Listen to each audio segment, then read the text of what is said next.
बिस्मिल्लाहिर्रहमानिर्रहीम। फरमान मुस्तफ़ा सल्लल्लाहु तआला अलैहि वसल्लम, तुम्हारा मुझ पर दुरूद पाक पढ़ना तुम्हारे लिए तहारत है। सल्लु अला हबीब सल्लल्लाहु अलैहि मुहम्मद।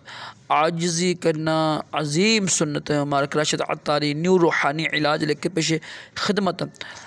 आज एक वजीफ़ा लेकर आया हूँ औलाद के हवाले से। अल्हम्दुलिल्लाह मेरे बेशुमार वजीफ़े चैनल में मौजूद हैं।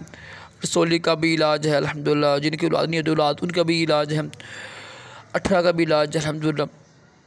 तो ये 18 का भी इलाज है, क्योंकि जिनकी बेटी ही हो ना या बच्चे ना होते हों वो भी अमल कर सकते हैं।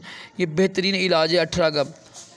और जिनकी औलाद ना होती हो, कोशिश करें मर्द औरत ना मियाँ बीवी पहले ना रिपोर्ट कराए ना तिब्बी इलाज से ना। ये ना हो कि वजीफ़े बढ़ते रहें और जनाब वो मर्द गलत काम करके अपना बेड़ा गर्क किया हो मर्द ने ना, और उसके स्पर्म पूरे ना हों या एक्टिवेट ना हों या औरत के अंडे ना बनते हों।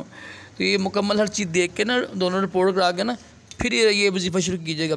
अगर दोनों की रिपोर्ट बिल्कुल ओके है तब ये वजीफ़ा शुरू करें। अगर रिपोर्ट में मसला है ना तो फिर दवाइयाँ इस्तेमाल करें। अल्हम्दुलिल्लाह मैं देसी दवाई देता हूँ। अल्हम्दुलिल्लाह हमारा दवाखाना है नूरी शिफा खाना इस्लामिया कॉलेज में ना गुजरांवाला में, तो रब्ता कीजिएगा अगर किसी का मसला है। पर क्या अगर देखें ना कि मियाँ में बिल्कुल दो फिट फाट हैं तो अल्लाह की तरफ से हुक्म नहीं हो रहा, तो फिर ये वजीफ़ा कीजिएगा। बड़ा आसान लिखा हुआ है।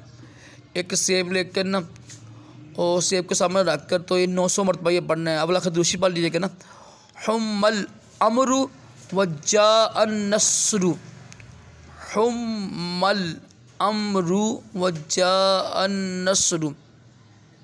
ये पढ़ना है आपने 900 मरतबा। और आधा काले सेब, आधा शोर खाए, आधा बेबी खाए। इंशाअल्लाह इस वजीफ़े की बरकत से इंशाअल्लाह औलाद होगी। यकीन कामल के साथ ना अमल कीजिएगा। अल्लाह पाक हम सब को भी नेक औलाद अता करे।